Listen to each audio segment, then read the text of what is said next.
Hello, everybody. Welcome to XPlicit Materia, the podcast where a nerdy drummer talks to his friends. And lately, you've been just meeting new, cool, fun people because I started a TikTok a little while ago. And then apparently, the algorithm is just pushing people to me. I'm like, oh, that's interesting. Oh, that's interesting. Oh, that's cool. And it's like just a bunch of musicians who play over video game music. And who I have today, my guest today, is Will Greenie, one of the first people that TikTok pushed to me. And I was like, all right. Turns out Will Greenie over here is a fantastic, fantastic piano player. And then like also like he has interesting opinions about certain things. I'm like, very entertaining. And so I was like, I need to have this guy on my podcast and just have a conversation with him. And so here we are. Welcome, Will Greenie. Hello, thank you for having me. I'll take any compliments people throw my way. You're not a bad drummer yourself. Oh, thank you. Thank you very much. Yeah, Appreciate it. to pursue that. Yeah. So first thing about that people notice about you is your fantastic, like, I don't know, your piano acumen. And you're very into composition and composers and video game composition as well. That's why that was very interesting to me. I think of it as tinkering. Yeah. So what is your like musical background? Like, you're obviously very talented. Like, what did you like start as a kid, or like what happened? Yeah, I was I would say I was about 7. My mother was a music major in college. And her dad was also into music. Like he got a full ride scholarship on violin. Like they both were violinists. And my uncle, which is my mom's brother, does cover music all the time with Elton John, Billy Joel, and all that kind of stuff. And does pretty well. I'd say like a side hustle, you say. Yeah. Singer performer. And so I've always been surrounded by a lot of family that was into music, but my brother and I were into video games. And so whenever my mom would try to introduce me to like Beatles, Rolling Stones, and all that kind of stuff, I'm like, yeah, they're all right. It sounds a little bit like this video game soundtrack. And that was just how I was. It's kind of quirky because I was very into the tonal relationship of music more so than lyrics. So like songs for me, not that I had anything against lyrics or songs and stuff, I'll listen to a Beatles song and love it. But I have this weird thing where like I don't hear the words. I always heard the melody, like where the tones were a lot. And so a lot of songs that have deep meaning for people are like, man, I love this song. It means something this, it's like that. I'm like, yeah, it was in major for a couple beats and I like how it switched over, and it's like, dude, no, it's about his mom passing away. Oh yeah, I can hear that. Yeah. Well, it's interesting you say that because I'm the same exact way. I never listen to lyrics. I've always been that way because you have to read them. Yeah, I have to read it. Yeah, but like I never got like emotional about music in that sense, where I listened to the lyrics and that's what moved me. No, it was the movement of the music and what the music is telling you, the melody, the beat, the rhythm, like those speak to you as well. And I think that's why, you and I kind of like gravitated towards video game soundtracks in particular. And because those soundtracks had no choice but to tell you, at least, in the early days of like Nintendo, Super Nintendo, like, because like, the graphics weren't great, were great at the time, but the graphics had to work with what they had. Right. Yeah. So the music had to tell you what was happening. Like, hey, this is a really intense part. We need some intense music to like get the player into it. And Nobuo Uematsu, let's just go ahead and say that he was the best at that. Yeah, I mean, if you were to ask Nobuo, I think he would say Koji Kondo was the best at it, in the sense of sort of encapsulating like what John Williams did with classical music and movies, where the styles and so forth, the music really helps with the experience the player is supposed to have. Uematsu took it to another level for sure with Final Fantasy, because RPGs have a whole range of things going on. But I think I've seen a few interviews of him where he was talking about like his influences was like Koji was the one that came up with the idea of doing it to video games.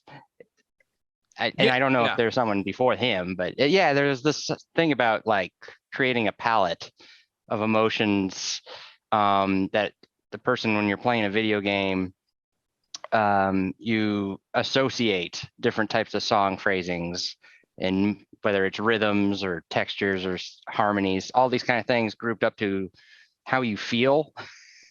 Whether you're a fighting game, there's this dissonance thing. There's all sorts of technical wushu nuance crap I can get into to make it sound like, wow, what is he talking about? I'm not even 100% sure. But there is some sort of magic to just the music tonal wise that like does speak its own language, like how you're supposed to feel. Yeah. And it's hard to describe it other than just playing it. Well, yeah, just music in general just has that strange drug-like effect, like you can listen to it. Like when it's funny, it's actually, because I recently got into, again, Still Standing by Elton John, and how I got back into it was the first time it's been so long since I heard that song was the movie, the Elton John movie, which me and my wife watched. Oh yeah. And then that song was the last song they played. And like, fuck, I totally forgot about this song. Like, this song is amazing. And so I got back into it, and then I dropped out of it for a little bit. And then I saw you play it on your TikTok, and I was like, oh dang. And so I got back into it, and then I played it again. That was my YouTube algorithm got me back into that. Like I let the YouTube algorithm music thing just pick anything. And it decided that's what I needed on that morning. But my overall point is, like, that song in particular, as an example, it resonated. It hit me. Like, it was just like, especially during this crazy time, it's like, I'm still standing. I can do something. I'm gonna enjoy this time I have with, right now. I'm connecting with what you're saying now. Yeah. Sometimes that's the power of that's the power of just music in general. That's just an example, but like,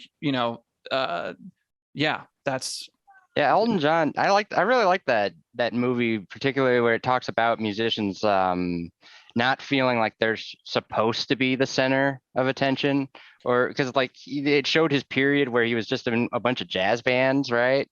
And like he saw himself as like the background guy, not the lead. And I don't know. It's funny that I don't know if it's the music industry or marketing or what. Most musicians never feel like they're the center star at first. Like, I think it's kind of I don't know. Well, actually, it's interesting because I actually had a conversation with a drummer buddy of mine, and I had a conversation with my wife the time before that, and it made me want to talk with him about it because he's a musician and a drummer and stuff like that. And like, what is it about, like, wanting, you have this talent, this musical talent, and what is it about just keep going? Like, what is it about? Like, I just want to keep playing. Is it performance? Because I can say that me personally is I grew up around performing parents. They're entertainers, they're singers, but they weren't like classically trained. No, they just sang to entertain. They wanted to, woo a crowd. And there's that aspect of it, the applause, the like, you're touching somebody with your music. And I think that resonates with me more than trying to be the best at my instrument. I want to be that's a total loss if you try doing that. That's probably the worst mindset to go into learning music, is I'm going to be the best whatever. And that's kind of where I was attributing to, like, the marketing of music has kind of that bad set where it's like, why should we listen to so and so? Because he's the best. You're like, well, maybe. Well, the best anything is based what? The best anything is very subjective. That's a subjective term. The best video game. And that's another subject that I kind of wanted to touch with you on, because I figured you'd have a interesting opinion on it. It's just like, I got so many opinions. Because you got gaming opinions, and I like it. You have strong opinions, and what I like about you and your TikTok is you kind of just like put it out there, and you're like, I don't care. Like, you have this attitude of like, there's whatever. Like, this is what I think. There's I don't know. There's something about what's provoking me to do it is I'm seeing a lot of people start 2020 social media careers with kind of a pick me attitude with the video game industry, where everybody's afraid to crap on anything or have any like opinions about the franchises. And I don't know if the TikTok algorithm just showed me too many of that right away, and it just got me all fired up. And I was like, you know what? I'm just gonna say I'm not a huge fan of Final Fantasy 7. Like, I don't know why everybody is like, because Final Fantasy 7 was not a bad game, but it wasn't the greatest game ever made. Like, there was this weird shift, and I don't know.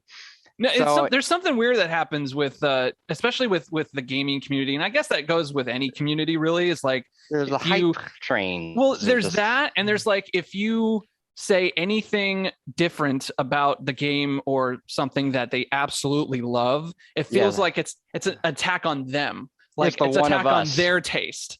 You know, like, don't you dare. That's how could you not see that this is the greatest game ever made? Oh yeah, you can get somebody, and that was some of the responses I got because for anyone listening that doesn't know, I made a few TikToks throwing shade at Final Fantasy 7, and it became a thing for a while.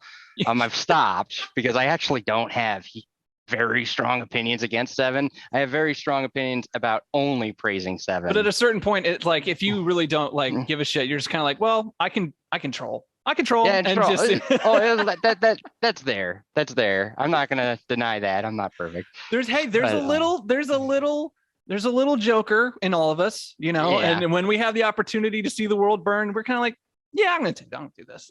But like you were saying earlier, was like, when you attack a game that people grew up with nostalgia, their first retort or response is they want to tell you their story about playing the game.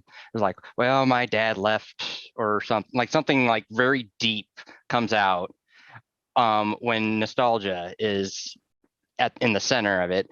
And I try to be very sympathetic about that, but I also want to show people like, but you do realize that that's your reason for why you liked it. Doesn't have to be everybody's reason. And it also means you shouldn't just blow up whenever someone says like, well, I didn't really like Materia and I thought Cloud Sword was a little silly. Like, you shouldn't be blowing up.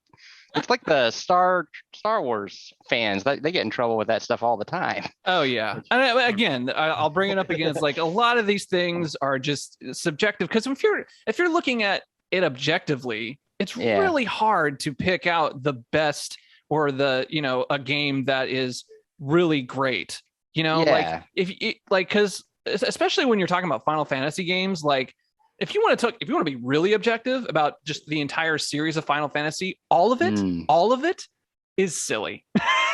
It is very silly. If you really just like objectively pull it out and be like, hey, this is all fantasy, and fantasy in itself is just silly anyway. It's dumbed down. D&D is kind of like they took tabletop games, and they're not even allowing you to pick the characters, by the way. So they're already taking away some of the magic of D&D and Final Fantasy in that genre. But that's something there, though. Yeah, there's it's an interesting history on how like RPGs became popular again in this country, because what happened was D&D was a big thing, and like I feel like it was like 70s or 80s or something like that when it first came out and got really popular. There was a lot of people smearing it, though. Yeah, I mean, like the Christian side of they was like, oh, it's cultish and everything like that, and then it died. My mother thought that. I mean, it was like wizards and magic, witches. Anyway, like Tolkien was okay, but D&D was evil. I never understood. Right, like, you need to read Tolkien, but D&D is bad. So then it went away, but then Japan really got into D&D, and so then they started making their sort of more simplified, more story was already made for you versions of RPGs, and then they started importing it over here to America, and it wasn't really popular at first, but over time more and more Americans became like, oh, this is what I like. This I like JRPGs. At the time it was just RPGs, because Japan was the only one sending us making RPGs, and I think they were just breaking even, like cost wise, like a lot of those games that came over. Yeah, like but barely made cost. Isn't it crazy that D&D and RPG role playing games in itself weren't they made by America? Then it went to Japan, and then Japan brought it back over to America, and then now it's like, okay, now everybody likes RPGs again. and I think there was a marketing difference too, where like the American RPG originated as a computer game, as CRPGs. Like Right. the choice is what were important. And Japan looked at it as like, no, this is a great way to do moto drama and do like these kind of Shakespearean comic book kind of storylines. The characters, making the characters, that's kind of secondary. Yeah, you get Yeah. to choose where you go for a Well, it little was an bit. I read an interesting article about like how that all came about, like the difference between Western and Japan RPGs, Oh at yeah, least, it is is that, interesting. just culturally speaking, is that America is very individualistic, where Yeah. we concentrate a lot of the individual and what we think and what we want to do, as opposed to Mhm. Japan, which their culture is very different, and so they like the drama and they like Yeah, the, you're awarded you for know, being less you and more um, collaborative. I actually did Japanese in college for a little while. In fact, I was majoring in Japanese up until like my junior year, and then I started to get really bad as a student. And I mean, part of it was I like did not know what my career path was going to be anymore, because I liked the idea of being part of the video game industry as like a localization person. Woollyisms. Like I wanted to be part of like translating the video games, and maybe at some point meet like Matsuda and Uematsu and like find these video game composers, and then figure out my way into like, so how do I like, become the next Jeremy Soule? Like how can I, the music part. I've heard yeah, other things. But anyway, yeah. like I thought that was like a good career path, but then the more further along I got in my studies, I realized that they were not going to hire an English person to be the localization person in Japan, because part of the fun would actually being in Japan in the development cycle. But that's like the whole other thing. You're like in retail in a weird way when you're Uh, part of the localization. And it's like, well, that's not fun. Like you're not going to be part of actually making anything. yeah, I guess that. Oh man. Well, yeah, you're also interested. Like, I also noticed that on your TikTok, you said that you're making RPGs and you actually have some game dev Oh yeah. experience. Like, so are Um, you like, have you done game development before? Like, what's oh, your as a history there? for game dev, I've always been part of like the small indie studio, novice, freelance sort of. Hey, if you need any music, I'll make some music for you, and then give them like they give me $50 and give them a track, and I've made like 2 sales. Like it's not very lucrative. I was much more into the RPG maker communities back in 2009, and everything was with MIDI. Like we weren't using sound waves because the Hmm. files need to be really small.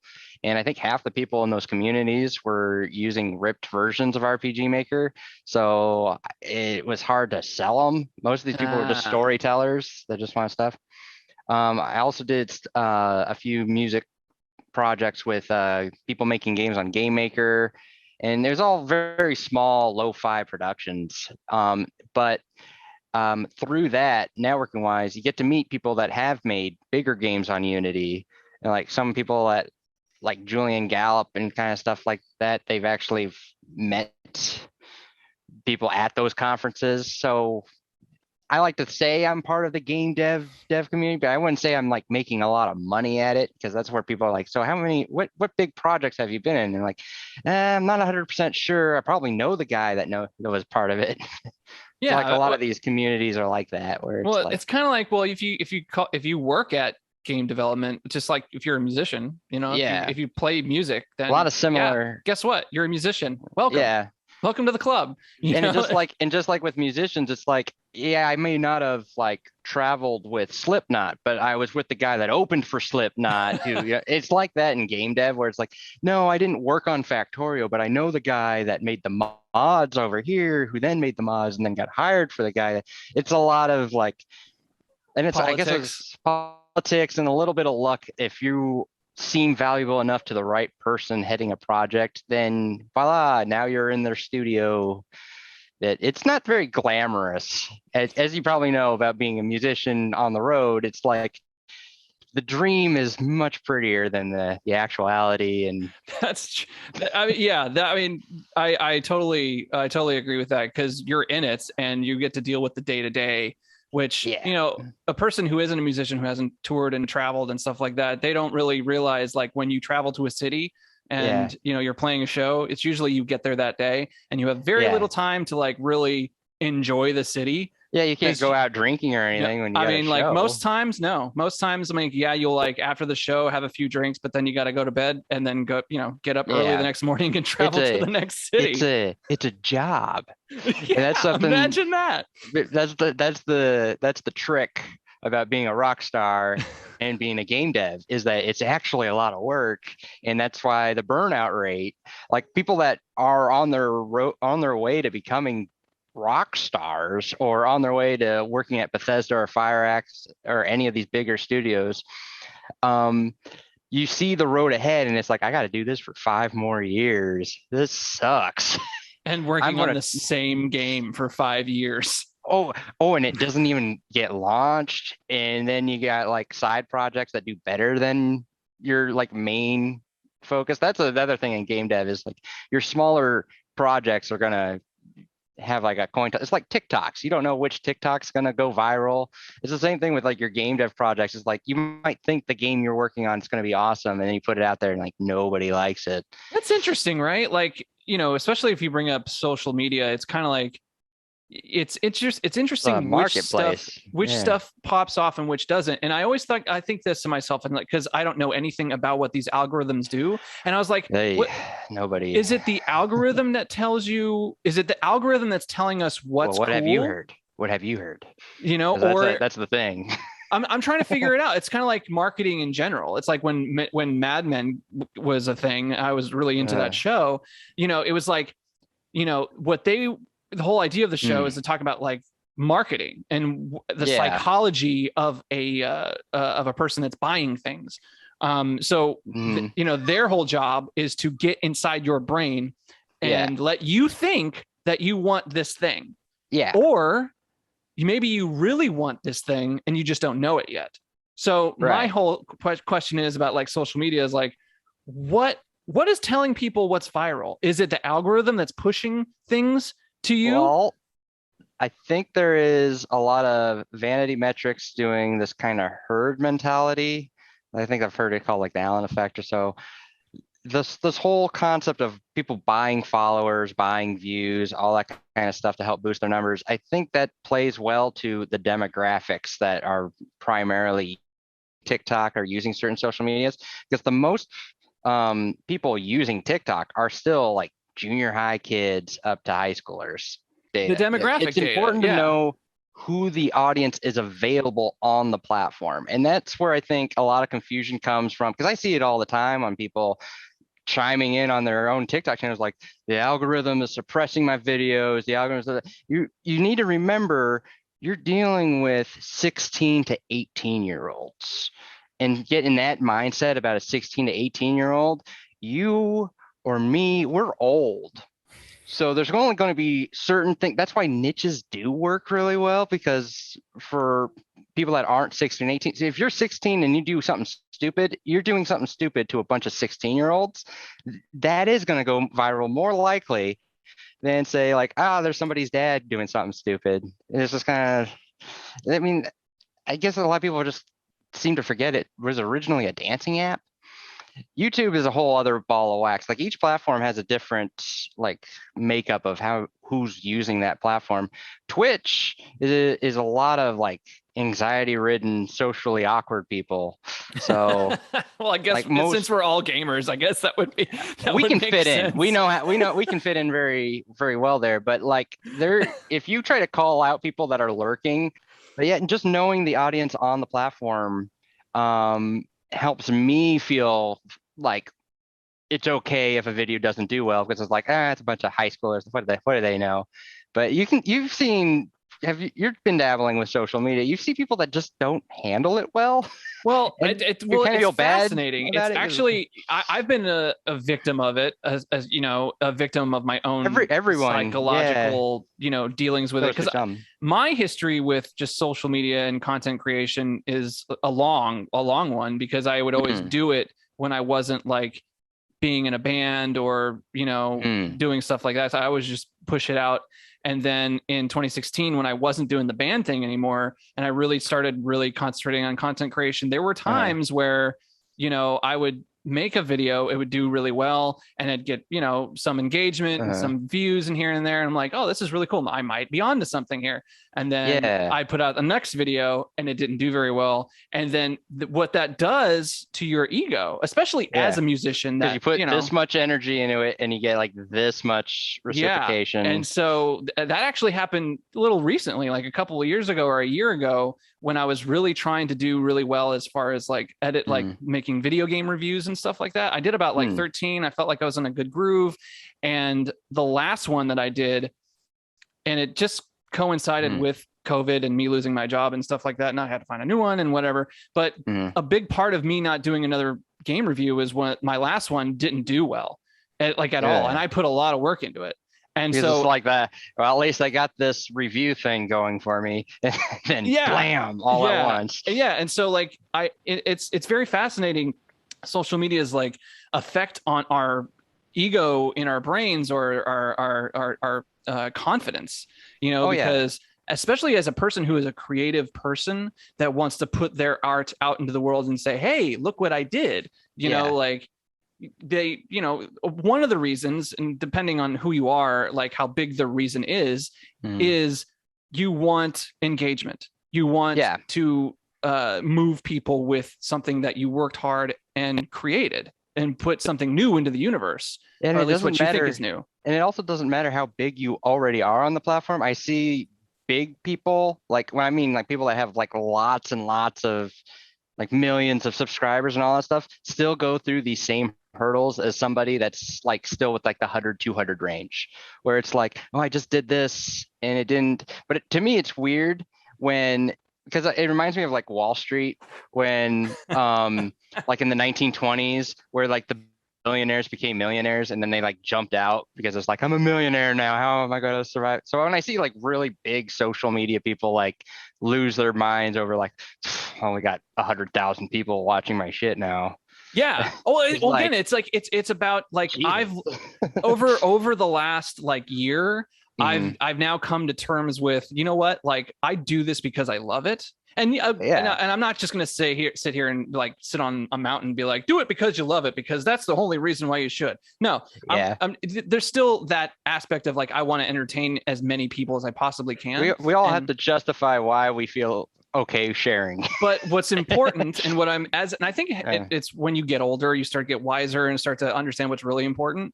And I feel like what's really important is I found something that I can be truly happy with doing every single day, no matter like how many people are really into it or watching. I would love 1 million people to watch my stuff. That would be amazing. But at the end of the day, it's like, I do this because it's fun for me. I'm having a fantastic time doing it. And I would be honestly be doing this by myself in all these other reasons. If actually making money doing it, I could put that in like 1 out of like the 10 reasons. That maybe that'd be cool. Yeah, cool. I wouldn't turn it down. But that's what I tell people. It's like I wouldn't turn down like quitting my job and doing content sharing or creating whatever, influencing. That name keeps changing. I gotta keep posted on what it's called now. But if I could actually sustain my income now and spend more time doing it, I would, because it's fun doing it. Yeah. But saying I'm pursuing it as a full-time career, like that's like my goal, that feels weird to me in my 30s. I don't know what it is. You're right. You're onto something there, because it's similar to when, at least for me, when I was a kid, when I was 16 years old, my first, that's the whole reason why I was in a band, is because like that's my get rich quick scheme. Like I already have this, talent of being a drummer. Easier. Yeah. And it's funner. Like how awesome would it be to be in a band and be rich Game and dev, famous? musician, same idea. It's like the this same, is an easier thing. So when I feel like that's a young mindset where, you're young, you don't really know anything about the world really. And so you just like, this is my get rich quick scheme.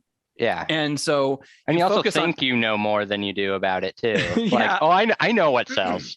I know what people will be into next year. Right. And it's an unrealistic, it's at the end of the day, like being in a band and rich and famous, and the same thing with social media. I'm going to be a big social media content creator and stuff like that. That's a really, really sort of impractical goal, if you really think about it.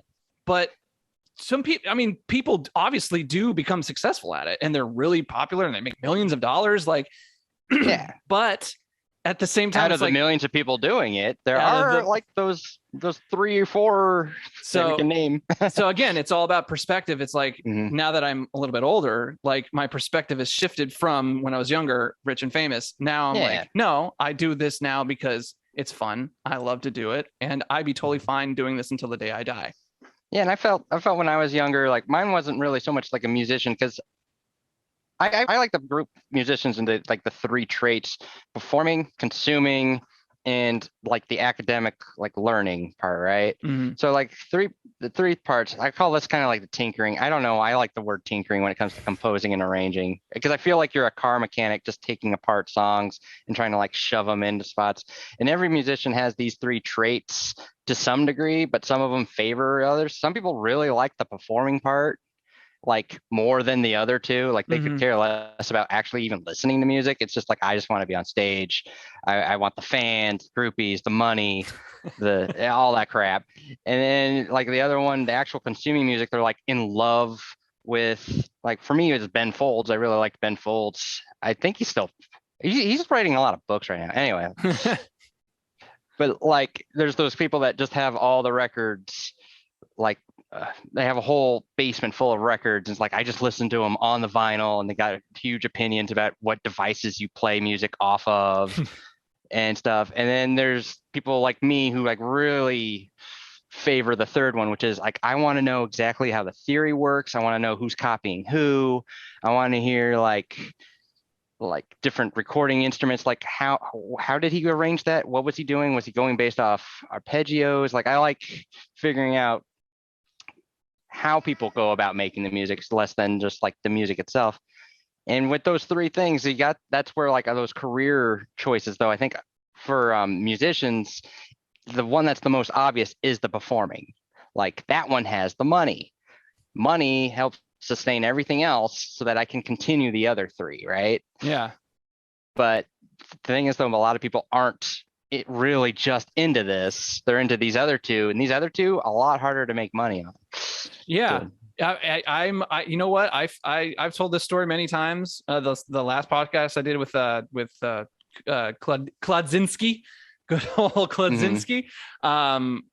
We talked about like, hey, I was in a prog rock band for a long time. That was like, we were all, best friends. We lived in a house together, and we wanted to make it as a prog rock band. And we got hit.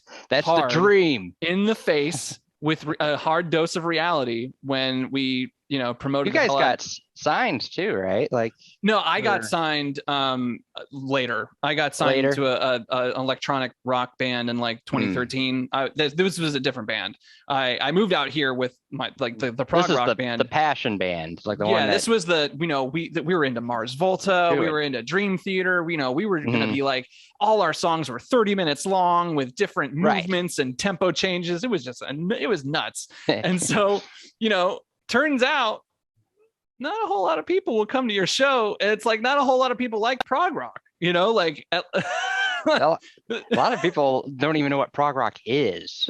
So people that like prog rock don't even know it's prog rock. That's something I found. We're trying to actually learn how to write popular music, which is very frustrating because and it's a lot harder than people think. A lot harder than people think. People coming from prog who were like 7, 8 songs in 5 songs and different multiple meters. Yeah. And we went from straight to that to nothing but 4/4 and trying to grab you with very simple, more simple music. That's a really hard thing to do. Like writing popular music is a lot of like big, a lot of like musicians will think it's really easy because like, oh, it's only in 4/4. It's like you learn that when you're 10. The styles aren't hard to understand, but I think there's a big art in knowing when to release a pop song and how to promote it that really pushes that pop song out. Like I know Bieber just came out with something right on TikTok. I know this because I was going through it and people started using his sound over and over and over and over and over again, right? There's something about pop music where even if I don't think I really cared for that song, but after I heard it like the 50th time, I'm like, it's okay. And there's something about pop music that just sounds like crap the very first time you hear it, but then sounds better the more you hear it. Yeah, I never understood that magic. Like, what are they doing in that song? And then you break it down the theory, and you're like, it's simple enough. There's something in it that they're doing wrong intentionally that resolves. And knowing what I think you almost have to be musically stupid to be good at certain pop music. I'm not trying to throw shade at Bieber, but it's like there's certain musical choices that someone that doesn't do a lot of music was involved in the band camp that came up with. Well, it's interesting, right? Stuff. It's all about demographics, right? Because like in popular music, who are you trying to woo? You're trying to woo the population, the all of everybody. And the people that care the most are really young. And the people that care the most about music, guess what? They ain't buying your records because they're musicians and they're broke.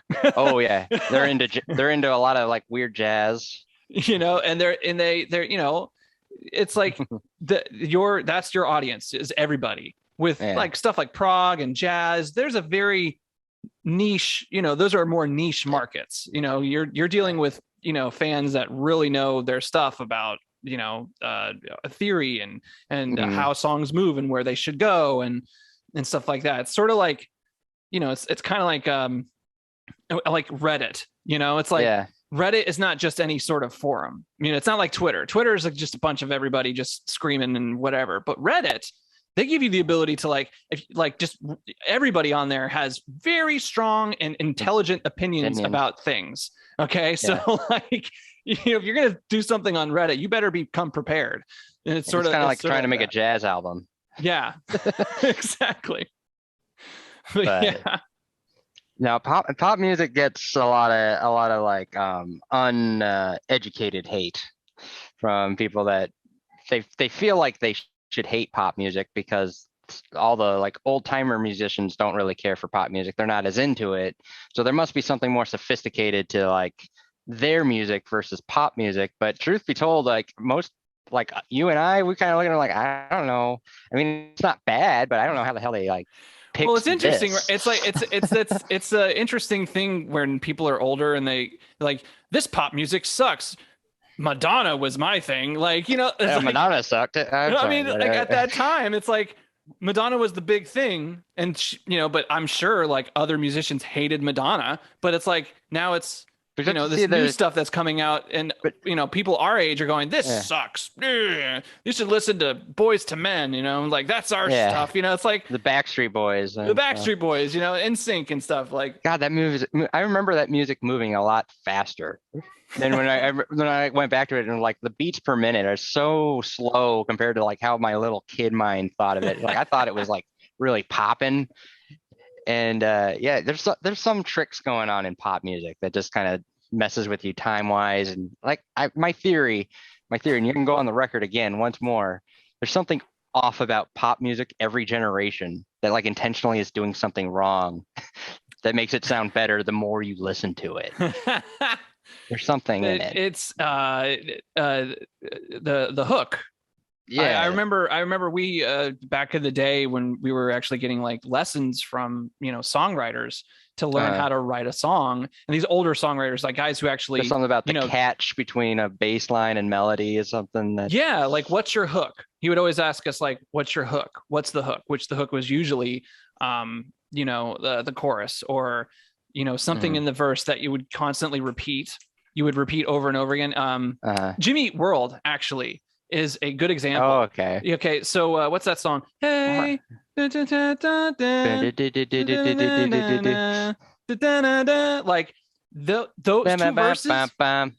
two verses are the same exact lyrics. The same exact lyrics for the first verse and the second verse. That's it. And that song was huge, mainly because like it's very catchy. But what was catchy about it? The melody was catchy, the beat was catchy, but the lyrics themselves were easy to understand, even though I totally forgot them just now. But like at the time, you could like sing along to it because they told it to you twice during the song. Yeah, that's also a song where, once again, didn't care for it. Like the first time, like, what is this guy's mumbling about something? But then after it repeats enough times, like, okay, yeah, it kind of fits. And then you hear it the third or fourth time, like, man, I wish more musicians would write music like this. Like, there's something weird that happened. Anyway, dude, I love that album. Speaking, just like going off of Terror for a second, like that album was like I called them press play albums, where you just hit play and then just every song was great. Every song was, and again, that's a subjective opinion. I mean, a lot of people don't like Jimmy Eat World, but I love. You are incorrect, sir. Actually, what the good music was. Here's a name you've never heard of, and in a country that it's not a country anymore, but they had the real music. They had the real music. Yeah, I love people that do that. And actually, that's something on TikTok. I'm glad that because TikTok algorithm, they say they group you in with people. And it took a while for me to like get to you and other gaming enthusiasts and rocker. I say it's more like the rock communities music wise, because it kept trying to group me up as a composer with like very accomplished classical composers and music professors and all sorts of stuff. And the music professors are cool, but man, the undergrads or the graduate kids were just mean. Just so mean, because it's like, here I am not spending any money enjoying music, understanding the crap that they just spent a whole fortune to learn in the classroom. It's like, this shit's all on the internet, guys. Like, I don't know. I mean, well, let me ask you, actually, I meant to ask you this when we were talking about it earlier about your musical history. Like, so were you all about like composition really only? Have you ever like performed at all? Like, have you been in bands? Yeah, I've done I did like jazz band in high school, which doesn't really count, but my whole focus really was like the studio musician life. Like I liked composing midis and all that kind of stuff, and I wanted my stuff to be like John Williams and composers like that, Alan Silvestri, and I'm blanking out, like Howard Shore. Yeah, I'm blanking out on a bunch of names right now, but I liked. Zimmerman. There's a good big one. Mm-hmm. Those guys were like the rock stars that I wanted to do. I was like, man, I would love to do arrangements. The problem though was I was not into like doing rhapsodies and really snobby-ish long ass symphonies in the classical world, because I liked video game music and I liked rock music and I liked these less like academic forms of music. So you needed to do the academic stuff to get the accolades in order to be Hans Zimmer. And those accolades weren't that appealing. I did take music theory in high school. And it was kind of like an AP course, but we didn't get AP credit because we weren't going to take the test at the end. But that was more of what I was driven towards, was the actual like composing and not doing stage stuff. A lot of people are very confused by this. Like I said, with those three traits, like I was just never that into this one with the performing stuff. Like, yeah, that's fascinating. That is actually fascinating, because you remind me of a friend of mine that's in similar fashion, where brilliant musician, just loved to we're out there, man. Compose and wasn't really into like the band thing. Like he was really into just making music and just doing that. And so that's fascinating to me, because like I came from a different world where it was all about the performance and like the band life and touring and audiences and that sort of thing. And the like getting good at your instrument and like the art of it was like, that came like second. And there's a lot of strengths to whichever path. I find that I am always confused by criticism. because when you're not a performer, you're not really good at engaging like who's listening to your stuff immediately. Because when you're on stage and you're doing stuff and you do that solo and it sucks, you know immediately, because you might think in your head like, yeah, this is kicking, and then you're looking at people and they're just like, nah. You know exactly like, okay, this doesn't work. As for me, on the other hand, I have to wait until someone has like heard it, and I don't see that immediate reaction, so I won't know exactly what parts of songs aren't working. That's that's always interesting too. It's like, because like a lot of people would say like, do it because you love it, and do it because you enjoy it. Well, at the same time, when it's music or any sort of art, at the same time, you want to see like how objectively good it is. Yeah, is someone connecting to it or not? Yeah, is someone connecting to it, or you kind of need someone to like come up behind you and be like, or a teacher or something. You need someone to tell you like what you're doing wrong. It's like Chick Corea said about mentorship, was like, you need to have someone that's like engaging with your stuff, not just you.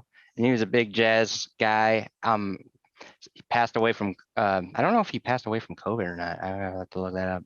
But there's a lot of jazz guys that I like didn't know about until like the last 2 years that I've been trying to like catch up on all these guys, because they are better than me for sure.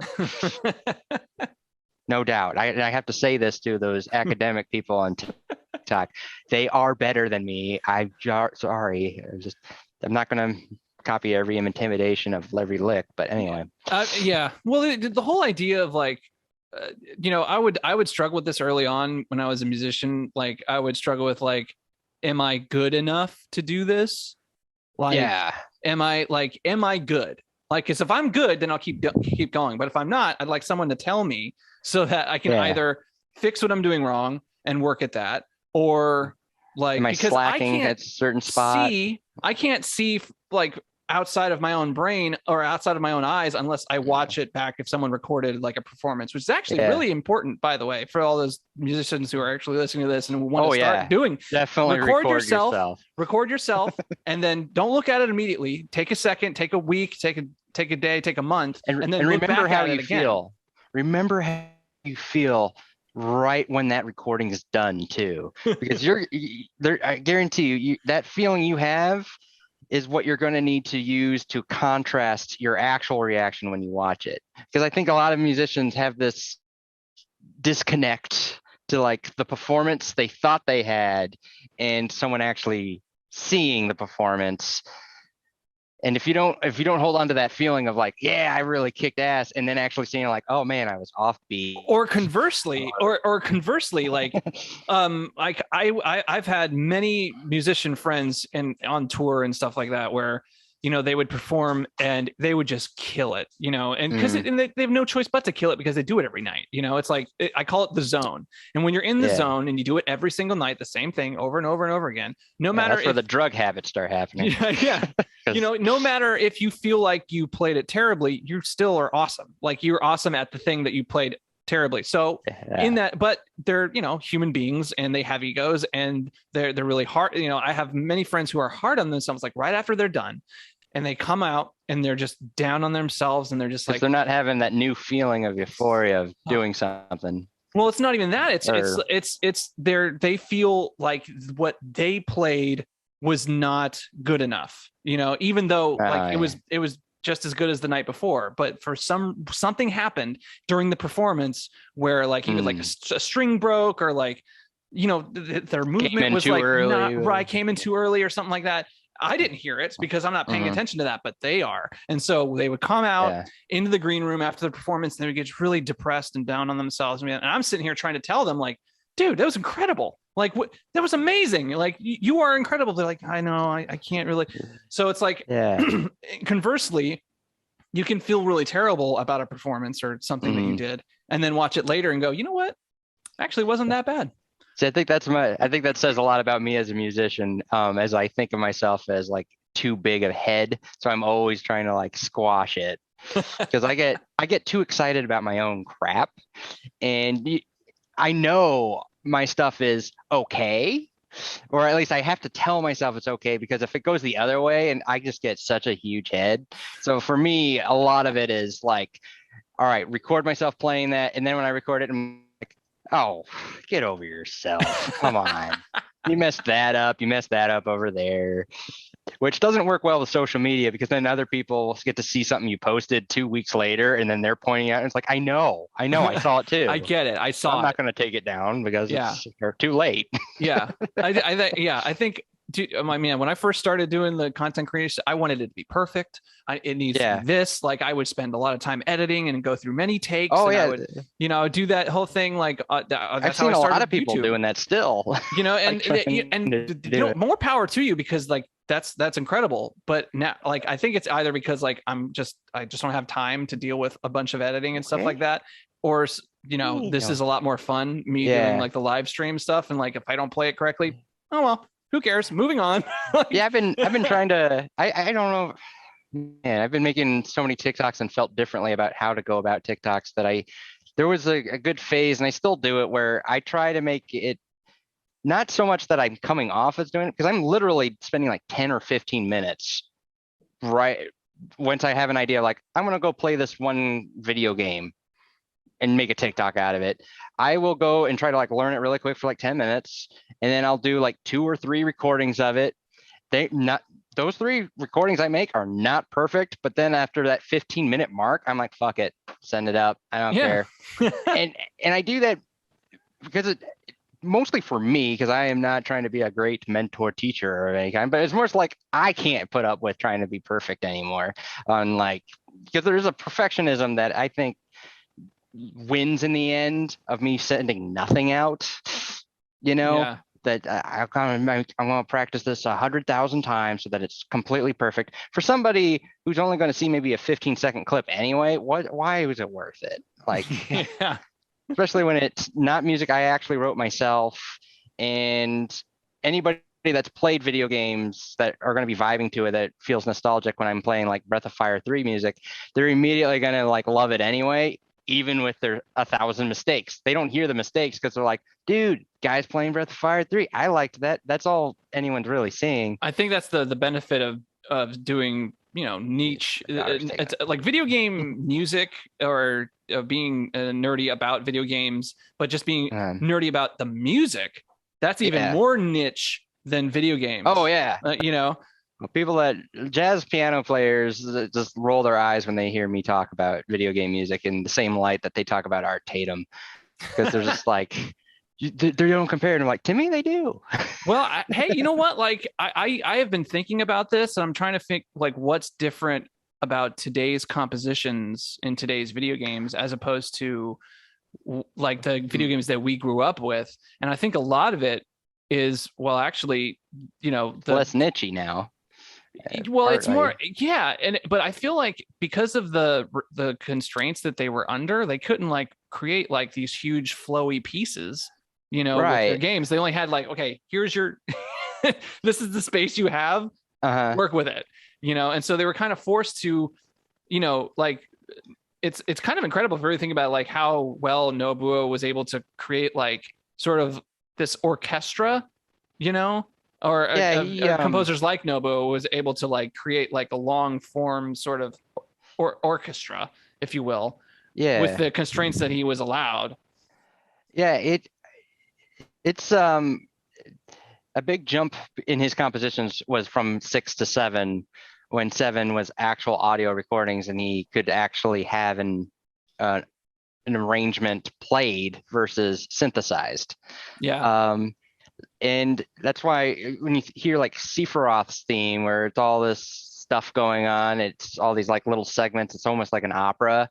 Versus I'd say 6 with Kefka's themes was more of a Bach thing. I think the Bach stuff comes off as you can do a lot of interesting stuff with Bach when you don't have a lot of control of your tones, your timbre and all that. Like if you just do a lot of funny stuff with, I say funny stuff, interesting stuff with counterpoint and straight chords and circle of fifths, you can get away with that with kind of crappy chiptune tunes.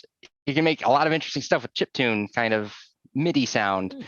Then when 7 came out, we actually got to hear what Uematsu would like to write that's outside of that. Mm-hmm. And it's really but you can still hear it's his style. Like he Yeah. has certain metal things that he likes to always incorporate.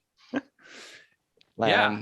And so, yeah, I'm trying to figure out, like, because the songs were sort of shorter and more like, they're shorter. I think timbre was a big part of it is it because timbre or is it timbre?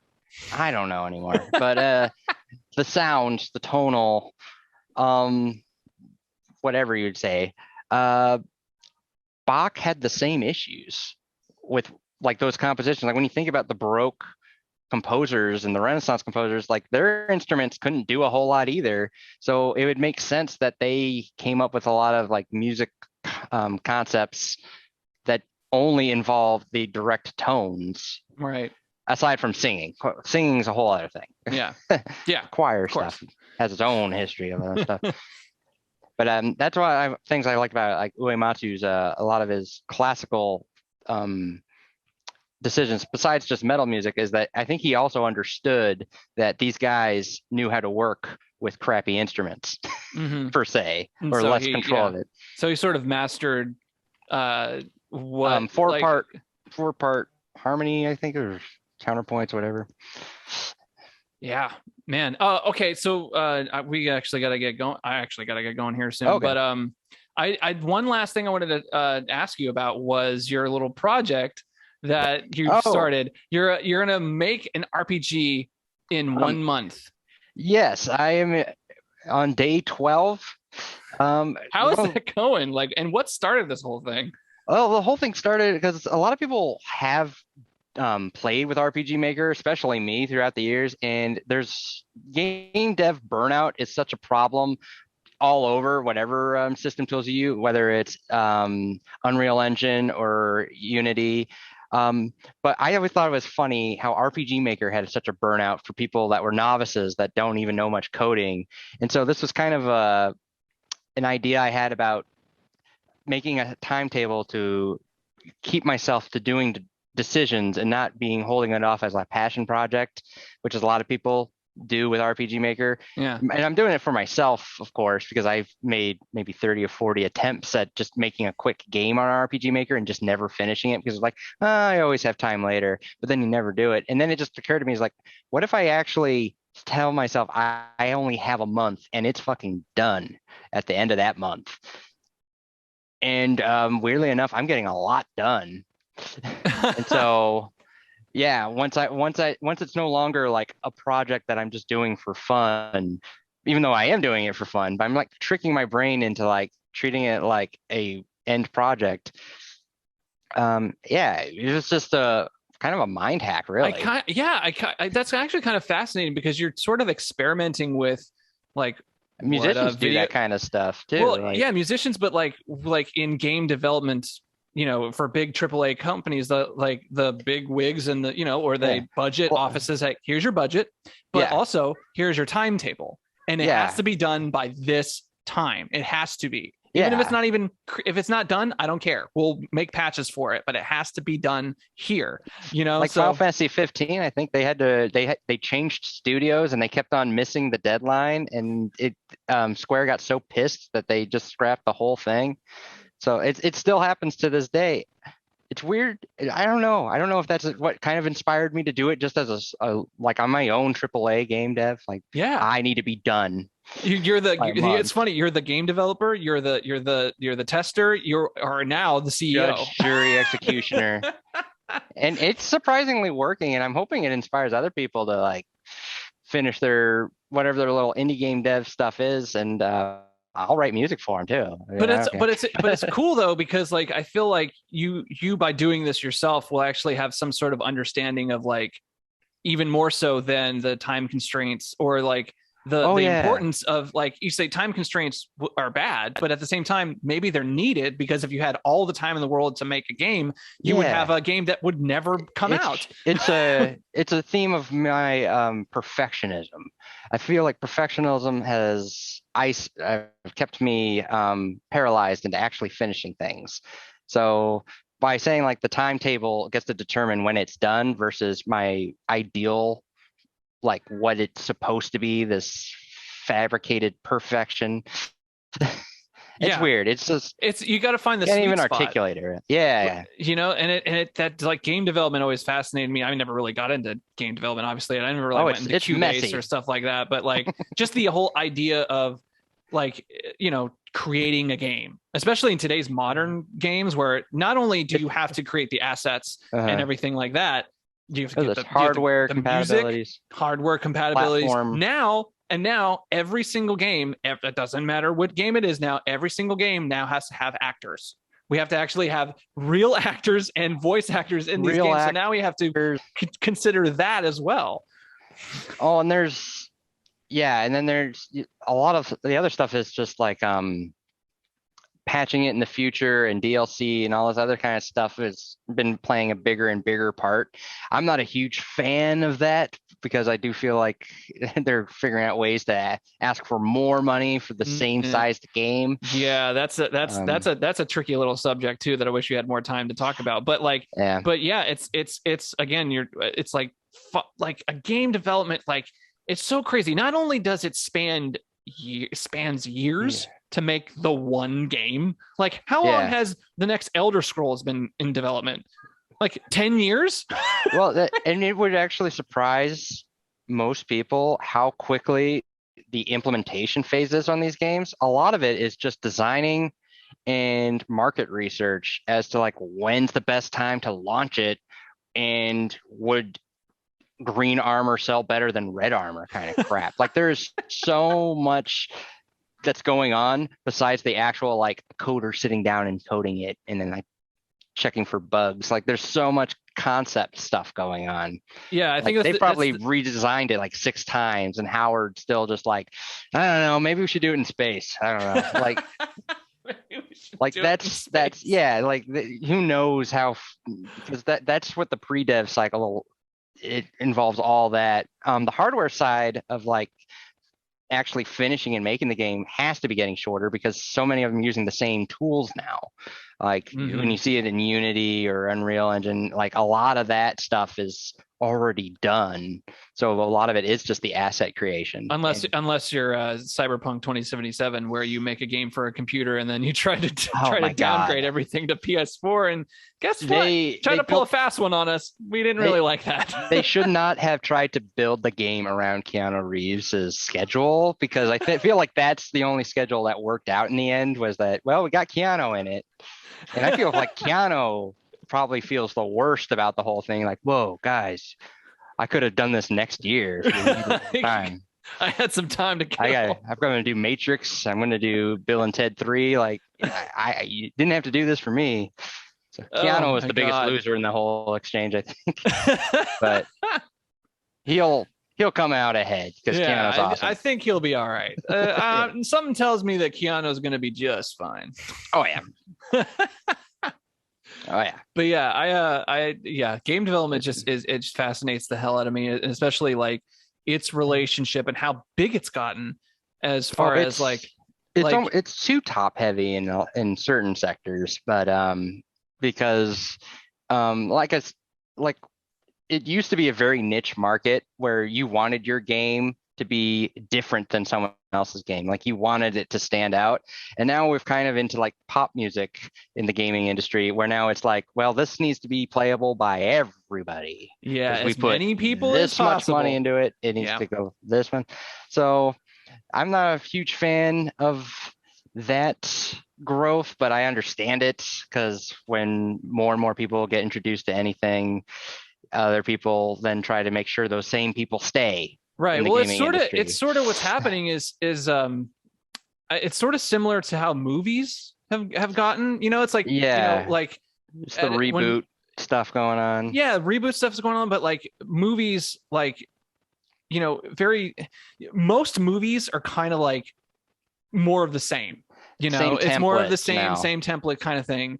Whereas like in games, it's now where it is right now, where all the money is going towards like the popular movies. Like all the popular movies, and so all the money is going towards all like the popular games and stuff. And so like it's very rare that you'll see like a AAA company do something really different. You know, like they want to be safe. a lot of safe. And Square Enix as one of those companies that it's hardly recognizable compared to what Squaresoft was in the 90s, because Squaresoft would never release like a sequel to Final Fantasy 1 just for Final Fantasy 1. They did it for Final Fantasy 4, maybe? They did it once. They did. I think it came out for the Wii, didn't once it? Or something. But that was with Square Enix still, though, right? Because they made the sequel. Kind of. But like, you know what's interesting? I will say that Squaresoft, you know, as a triple A big huge company with, you know, a giant big, you know, you mean Square Enix? Square Enix, sorry, Squaresoft. Yeah. Square Enix, like, Pixel remasters is a good step in the right direction. I'd say. You know what? Like, I was on the fence about the Pixel remaster because I was like, are you guys re-releasing these games again? Like, how many ports are you going to release about these games before we okay, let's move on to something new? Let's do something cool and interesting, like Xenogears the sequel, or like what I do like about those Pixel remasters is they did make them easier for a new audience. Like, they did set those games up to not make older fans upset, but also like the map features, they rebalanced the monsters to be just a little bit easier and more forgiving. They did what they needed to so that new people will play it, which I enjoy, versus a lot of the Chrono Trigger ports, which was kind of like, well, you know what Chrono Trigger is. We're gonna slap on some DLC at the end so we can say we added shit, but like honestly, they didn't really do much with it. Yeah, and so but maybe I'm an optimist. I'm an eternal optimist. I'm thinking maybe by them like rehashing all these new, you know, or old ideas, rehashing like seven remake became, you know, was a grand success. I feel I was very happy with it. Of course, there's little things that waiting on 6, but I'm glad for 7. But I'm saying, like, because this is successful, this remake thing, like maybe like the big wigs in the suits that are calling all the shots will be like, so if that's successful, maybe we should remake or even make a, you know, sequel to, you know, this other game, or those guys only care about total sales. That's all they care about. So 7 was being as big as 7 was, like, that's why 7 always got attention in all the extra games, was because it was the biggest marketing success Squaresoft ever had, right? Can't say the same for 6 down to 1, but you also can't say whether or not there just wasn't an RPG maker, or there wasn't an RPG market that was able to do it. And that's always pissed me off about like the business suits, is that they should understand that, but don't. Right. That those games actually are good. They just were released at the wrong time. Like, they're all about marketing and launch dates, but don't recognize their IPs as having any value because, well, it didn't expand the market. They also didn't come out when the PlayStation 1 first came out. Same with 10. Didn't come out when the PlayStation 2 just came out. Like, they came out as flagship games for system releases, right? That's going to be the biggest chip. Yeah. You know, and so I always feel that earlier Final Fantasy games and Chrono Trigger, I think Chrono Trigger sold pretty well. I'm biased because I just love that game, but the IPs, these older games, they don't need to do too much to them, but I do admire that they're trying to do stuff to make it for new audiences, not just older gamers. Yeah, that's good. Hey man, I gotta get going, but dude, this was grabbing all sorts of crap over here. But I appreciate you coming on and having a good old conversation. It's finally, it's a pleasure finally meeting you. Like, and having a good conversation, and it's exactly what I wanted. Just have a conversation with a guy that has similar interests than me, and that's here we are. It's cool. I appreciate it. So so everyone, you can follow Will Greenie on his Twitch. It's WGreenie. Am I correct? Yes. WGreenie on Twitch, WGreenie on TikTok. Find him on there. I will see you all next time. Thank you all for watching. Goodbye. Yeah.